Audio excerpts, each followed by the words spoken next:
Good morning, everyone. My name is Ned Finn, and the Steam controller is freaking great.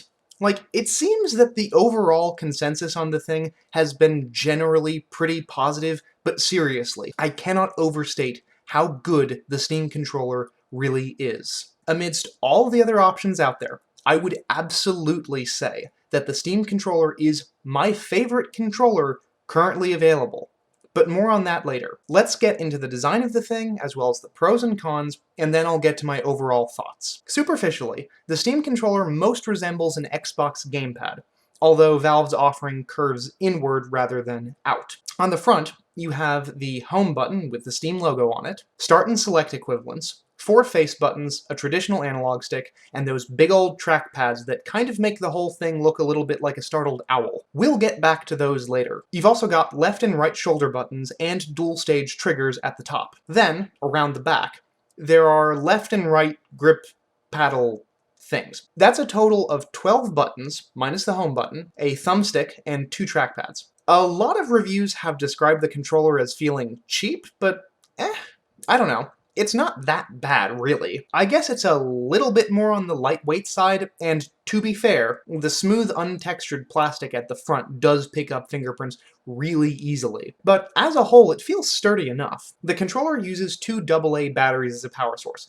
and yes, having to replace batteries sucks, but after all of the grumblings about short battery life on the new first-party controllers, the 80+ hours offered by those AA's might seem like a pretty good trade-off. Plus, the controller actually ships with 2 AA batteries included, because Gaben really does care. I got the controller in November, and those original batteries are still in there. When not bundled with anything else, the Steam controller currently retails for $49.99. Now, $50 is pricier than a lot of other PC gamepads like the Logitech F310 or the Speedlink Strike NX, but it is about the same cost as the new console controllers when they first came out, and it's a third the cost of the new Xbox One Elite controller, so I would say the price is pretty reasonable. Now, before we go any further, let's just get the big elephant in the room out of the way.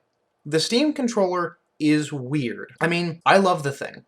I really do. But I can't deny that when you're faced with it for the first time, it is an undeniably odd little beast. I compared it to an Xbox controller earlier, but when you look at the two of them side by side, it kind of looks like the layout has been flipped along a horizontal axis, with the trackpads acting as a D-pad and right analog stick at the top, and the left analog stick and small face buttons on the bottom and close together. And when you consider that this was the most normal version of many designs, you realize just how strange this thing could have looked. All that being said, what you get in exchange for all of that strangeness is an incredibly flexible controller. Within a few hours, you can get familiarized enough with the layout that you know where everything is without having to look down at your hands every other minute. Once you're there, you are good to play anything that uses a single analog stick, like platformers. For mouse-driven games, using the right trackpad to control the cursor and using the left and right trigger for right and left clicks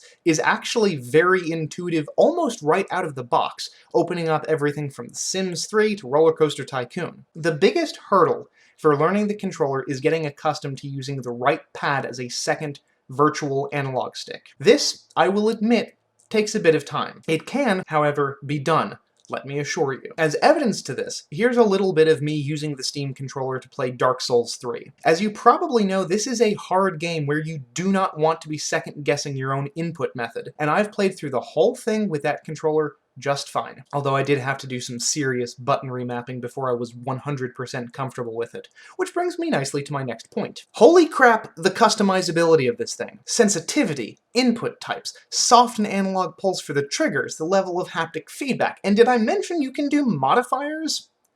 Yeah, you can do modifiers on a freaking controller. That's really cool. And the trackpads are just nuts. Analog stick, D-pad, face button, scroll wheel, cursor, the pads can do it all, and the haptic feedback is good enough to where the tactile experience of all of these different settings feels right. The sheer number of options here allows you to customize and fine-tune what things do what pretty much to your heart's content. Getting to a good place with the controls for a new game might take a little bit of time, but once you're situated, your layout should feel beyond intuitive. And if you want to bypass a lot of the hassle, there are default and community-made control schemes for every game imaginable that can be loaded up then and there and tweaked later if you so choose. Now, the fact of the matter is that the Steam controller is well-tread ground by this point. Plenty of other people have already said their piece about this little gem of a controller, both good and bad. A lot of people have actually made many of the same points. The X and A buttons feel a little bit out of reach, it looks weird, it's not going to replace the Xbox or PS4 controller that you apparently already have, but hey!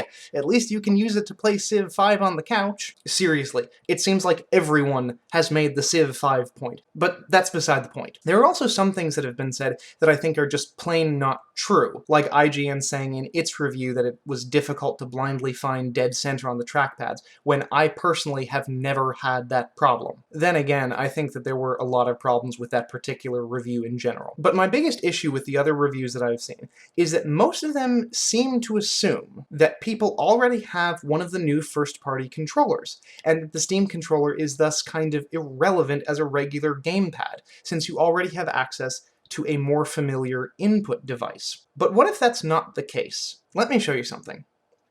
This was my last controller. Yes, it is a very old, wired 360 controller. Note the seal of quality that is the GameStop branding. Never mind the Steam controller, I can tell you that this thing absolutely feels cheap. It's small, it's lightweight, and it lacks the heft of even third-party offerings. You'll notice that the left analog grip is just plain gone. After years of dust and fingertip oil, the rubber started to degrade to the point that I actually decided to just pull the damn thing off. The A button has actually been depressed into the controller. The X button often sticks, and the grimy shoulder buttons and triggers feel weak and unsatisfying. This is what the Steam controller was up against. What very few people seem to be taking into account is how the Steam controller looks to someone like me, someone who doesn't actually like the controller they have, or else simply doesn't have a controller at all. I will go on the record in saying that any game that can be played with an Xbox controller can be comfortably played with a Steam controller too. Even for people who are looking for a regular controller for PC gaming, I would still recommend considering Valve's option. Once you get used to it, the Steam controller is just as good as any of the other options, and it can do so much more. Despite what some have said, the Steam controller is not some kind of unhappy midway point between a traditional controller and a mouse and keyboard. What this is a perfectly up-to-snuff controller that then reaches over and stands in for a mouse and keyboard better than any controller probably has the right to. Here's my bottom line. If you are a PC gamer, and you are currently in the market for a new controller, I can say with confidence that the Steam controller is the single best choice. I freaking love this thing, and I think you would too. Thank you all so very, very much for watching. This is a new channel, so every view, like, comment, and subscription really does mean the world to me.